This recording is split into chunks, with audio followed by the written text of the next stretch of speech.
Bom dia, boa tarde, boa noite, meus 2 segundos anos! O segundo A e o segundo B! Lá, lá, lá, lá! Boa Páscoa para vocês, galera! Pois é, essa semana nós vamos trabalhar duas questões básicas das aulas dessa semana. Primeiro vai ser isso aqui, ó. Os 10 pontos mais importantes da frente B, livro 1. São 2 capítulos. Aí eu vou explicar resumidamente os 10 pontos. É lógico que vocês têm um livro nas mãos, tá? Você tem lá um monte de coisas para vocês lerem, já leram. Eu já passei vídeos em aulas anteriores, tá? E segundo, eu vou passar 3 perguntas sobre esses temas e vocês vão responder para que na quinta-feira eu possa corrigir. Tá legal? Tá legal sim? Então vamos lá. Primeiro, o mundo é globalizado. Nós começamos o livro 1, frente B, capítulo 1, falando que o mundo é globalizado. O que significa que o mundo é globalizado? Significa que a globalização não é uma coisa que apareceu de uma hora para outra. Eu já expliquei isso para vocês. A globalização é um fenômeno, é um processo que está intrinsecamente associado à história do sistema capitalista mundial. Então, é essa a ideia da primeira ideia, tá bom? Segundo, a importância das associações internacionais. No contexto das relações internacionais no mundo globalizado, o que nós vamos perceber no decorrer da história, principalmente a partir da Segunda Guerra Mundial? A formação de associações internacionais.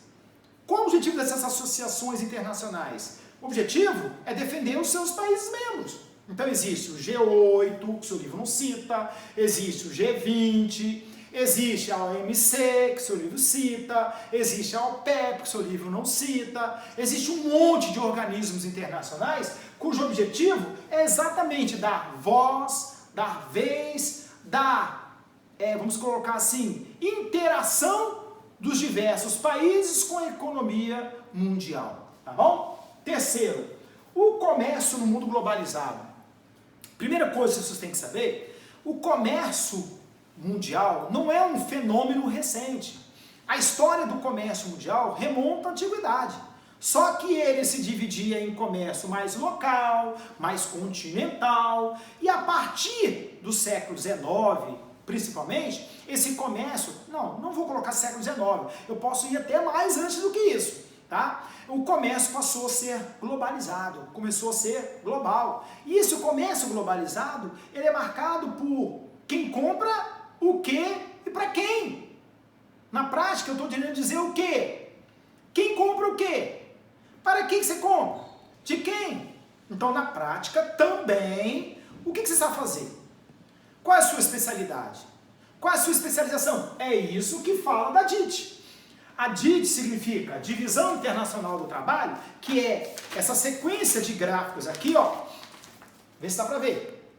Essa sequência de gráficos aqui, cujo objetivo é mostrar para você o quê? Que é um gráfico apenas, tá bom, meus queridos? Mas o objetivo deles é mostrar que as relações comerciais internacionais, elas podem ser separadas por grupos de países. Tem aqueles países que dominam o comércio mundial, e tem aqueles países que não dominam o comércio mundial, que participam do comércio mundial de forma diferente. É nesse sentido que nós temos que estudar a DIT. Então o objetivo da DIT é explicar a divisão internacional do trabalho. Quem produz o que para quem? Eu sempre falo desse jeito. Se o objetivo é explicar quem produz o que para quem, aí você vai falar o seguinte, peraí, mas quem produz o que para quem? Como, professor? Então vamos contar a história. A primeira DIT fala do capitalismo comercial, metrópole e colônia. A segunda DIT fala do capitalismo industrial, metrópole industrial e colônia de exploração. A terceira DIT, está tudo aqui, tá, caros alunos? Esse gráfico que eu já pedi para vocês verem. Então é uma maneira esquemática de mostrar exatamente a funcionalidade do comércio mundial. Tá legal? Bom, o número 5 a gente fala da OMC. Bom, primeiro, a OMC é a sigla que identifica Organização Mundial de Comércio. Para que serve essa tal da Organização Mundial de Comércio? O objetivo dessa Organização Mundial do Comércio é principalmente criar regras, tá? Criar medidas para fomentar, é o termo que eu vou usar, ou um termo melhor, estimular o comércio mundial e punir aqueles que infringem as regras do comércio mundial saudável. O comércio mundial não pode ser prevalecedor ou não pode prevalecer o interesse de uma minoria. Então a OMC nasceu com esse objetivo. Aí você vai perguntar assim, mas professor, isso funciona? Você sabe que não. Mas é assim que funciona a realidade. Nós temos um organismo que foi criado para articular o comércio mundial, articular as questões internacionais do ponto de vista do comércio mundial. Então é esse o objetivo da OMC. Ela tem acordos, tem tratados, tá? Tem esses objetivos. Bom, como que o Brasil participa do comércio mundial? Se você pegar a história do Brasil lá do século XIV e XV para cá, o Brasil foi uma colônia. Então o Brasil nunca foi centro da economia mundial. Nunca. E nem adianta falar que vai ser. Para o Brasil se tornar centro da economia mundial, ele tem que ter a estrutura de uma economia mundial. O Brasil ainda não tem. Tem muita coisa que falta no Brasil ainda. A nossa história que conta isso. Eu não estou aqui falando mal de A nem de B. Eu estou falando que a história diz quem nós somos. Então, o comércio mundial do Brasil, o Brasil exporta para os Estados Unidos, o Brasil exporta para a China, compra da Europa. Então o Brasil tem saldos positivos e saldos negativos. Acredite, o Brasil exporta produtos com preço mais barato e compra produtos com preço mais caro. É assim que o Brasil participa. E não é só o Brasil, não. É assim que os países emergentes ou subdesenvolvidos participam do comércio mundial, vendendo o que eles sabem fazer. Captou? Os blocos econômicos. Na primeira coisa que nós estudamos é que os blocos econômicos são associações de países. O objetivo dos blocos econômicos é nada mais, nada menos do que integrar grupos de países. Podem ser continentais ou intercontinentais. Esses blocos possuem estágios de integração. O que significa estágio de integração? Significa que você não vai fazer assim, eu vou estudar a União Europeia. Nenhum bloco nasce igual à União Europeia. Os blocos nascem como uma associação de livre comércio, uma união aduaneira, um mercado comum, uma união monetária e uma união política. São 5. Então você vai lá e estuda de novo, tá? Revisa esse tema que ele é importante. Aí o seu livro começa a falar de cada um dos blocos. Por exemplo, a União Europeia, ela possui praticamente todos os estágios da integração, só está faltando um, que é a União Política. A União Europeia ainda não é um país, mas o objetivo dela é se tornar um país. O que falta na União Europeia para ser um país? Falta o quê? Adivinha? Falta uma Constituição.